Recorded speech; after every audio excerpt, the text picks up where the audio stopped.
निम्मी बेटा, चलो उठ जाओ, सुबह हो गई। हमें प्रैक्टिस करने जाना है।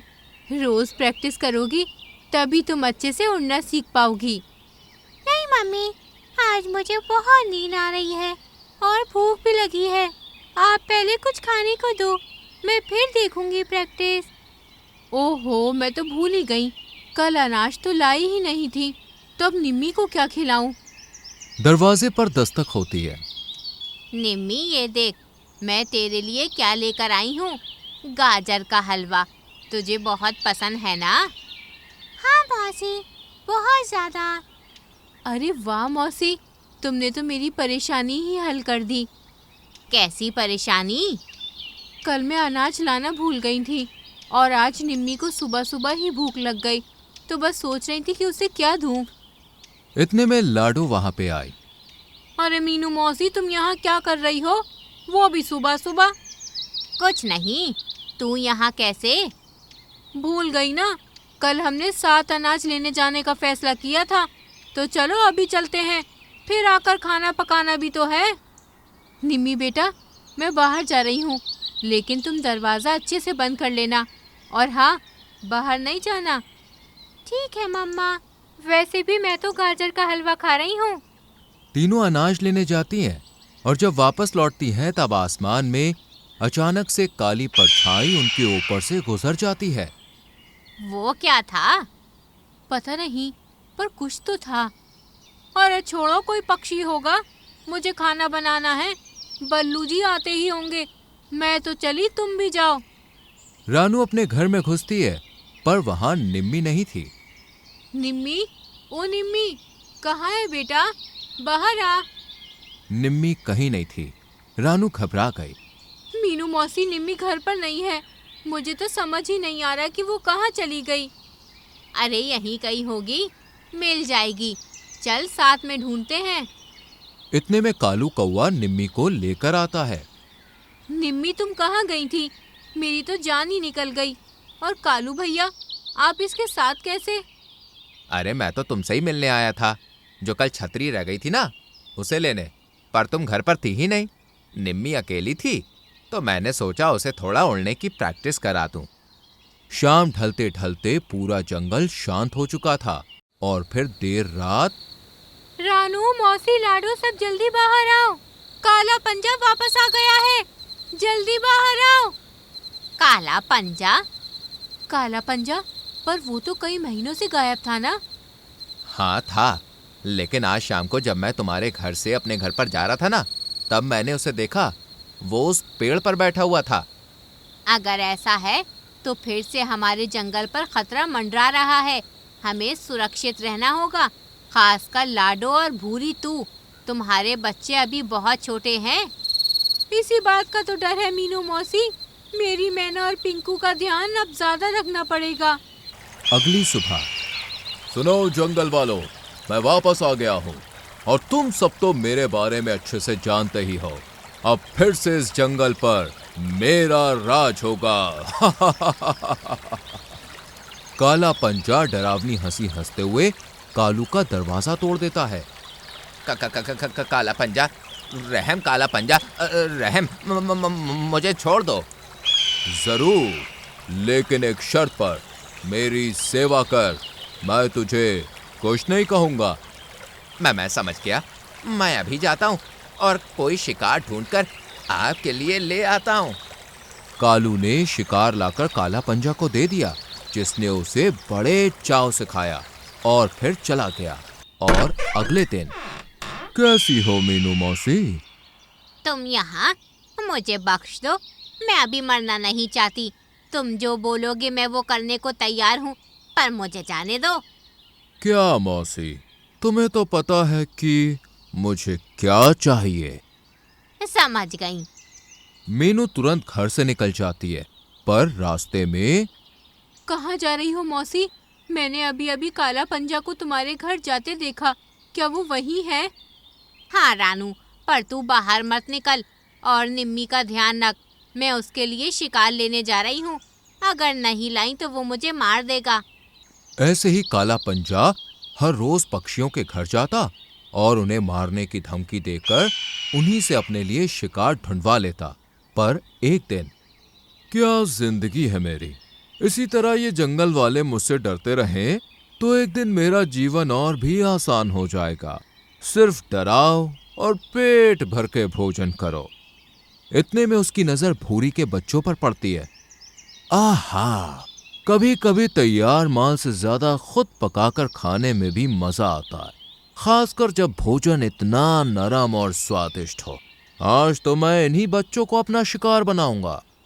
भूरी घर पर थी नहीं, वो अनाज लेने गई थी। तभी काला पंजा अंदर घुस गया। अरे अंकल, आप अंदर कैसे आ गए?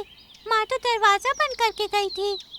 कितना प्यारा है ये बेटा, मुझे अंदर आने के लिए दरवाजा खोलने की जरूरत नहीं पड़ती।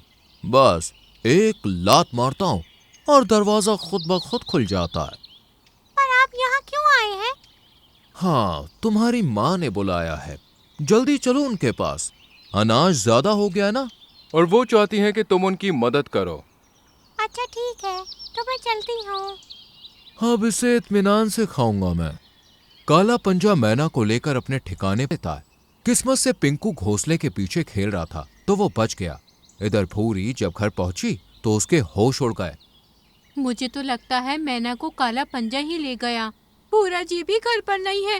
अगर उन्हें मैना का पता चला तो वो तो मुझ पर बहुत गुस्सा करेंगे। अब हम कर भी क्या सकते हैं? और नहीं तो क्या, ना जाने इस काले पंजे से कब राहत मिलेगी। जब नहीं था तो हमारा जंगल कितना खुशहाल था। पर हम ऐसे ही कब तक चुप बैठे रहेंगे? यूं तो उसका अत्याचार बढ़ता ही चला जाएगा। मेरे हिसाब से हमें उसे रोकने के लिए कोई ना कोई ठोस कदम तो उठाना ही चाहिए। कह तो तुम सही रही हो रानू, लेकिन हम क्या कर सकते हैं? नहीं मौसी, मुझे लगता है कि रानू ठीक कह रही है। आज उसने मैना को मारा है, कल को हम में से किसी ने अगर खाना देने से इनकार कर दिया तो हमें मार देगा। इस मुसीबत का हल तो ढूंढना ही होगा मौसी। अगर ऐसा है तो फिर ठीक है, बताओ क्या आइडिया है? पता नहीं इसमें कितनी सच्चाई है, लेकिन मैंने कहीं तो सुना है कि काला पंजा की कमजोरी तेज ध्वनि है, यानी कि तेज आवाज। अगर ज्यादा तेज आवाज हो तो वो चक्कर खाने लगता है। अगर ये सच है तो हमारे बहुत काम आने वाली बात है, पर अगर झूठ निकली तो काम खराब भी हो सकता है। इसलिए हमें पहले चेक करना चाहिए कि ऐसा है या नहीं। तो फिर ऐसा करते हैं, कल काला पंजा शिकार के लिए आएगा, हम में से किसी न किसी को तो पकड़ेगा, तो वो कैसे भी करके ये पता लगाएगा कि उसे तेज आवाज से तकलीफ होती है या नहीं। अगले दिन, अगर आज भी कल की तरह नरम नरम मांस मिल जाए तो मजा ही आ जाएगा, पर भूख लगी है। चलो आज मैं रानू के घर जाता हूँ। काला पंजा, मेरी बच्ची को छोड़ दो। तुम कहो तो मैं अभी तुम्हारे लिए बढ़िया शिकार लेकर आती हूँ। जैसा सुना था तुम तो वैसी ही हो रानू, सबसे समझदार। पहले कभी मुलाकात नहीं हुई हमारी, पर चलो देर आए दुरुस्त आए। जाओ लेकर आओ मेरे लिए खाना।